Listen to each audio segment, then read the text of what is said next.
Snažíte sa časovať trh?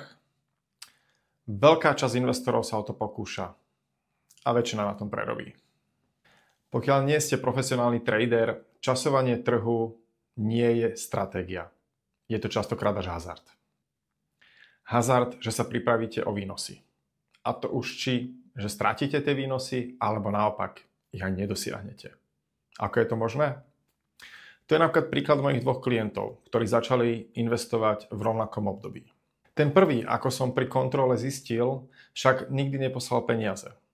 Keď som sa ho pýtal prečo, hovorí mi, vieš, akcie sú drahé, trhy sú na maximum, čakám, kedy to padne, pokiaľ to nepadne aspoň o 30%, tak nezačnem investovať. Chcem využiť, aby som lacno nakúpil. Dnes prešli 2 roky a klient má na účte 0. A peniaze, ktoré drží na účte, na bežnom účte, medzi tým vďaka inflácii stratili na hodnote 30%. A aktuálne stále čaká, kedy to padne.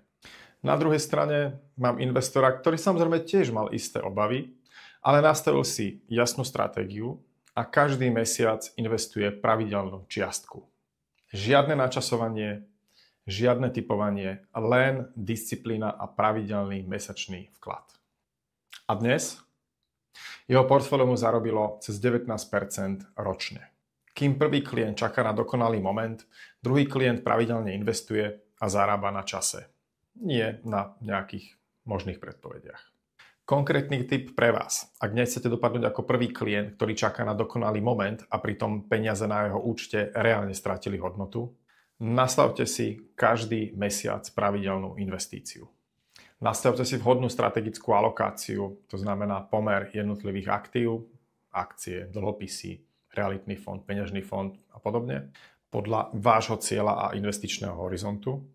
A vďaka tomu odstraníte emócie pri vašich rozhodovaniach a profitujete z vývoja na finančnom trhu. To znamená, zachytíte jeho prirodzený rast, bez hádania, časovania, kedy vstúpiť a kedy vystúpiť z trhu. Časovanie trhu teda nie je stratégia.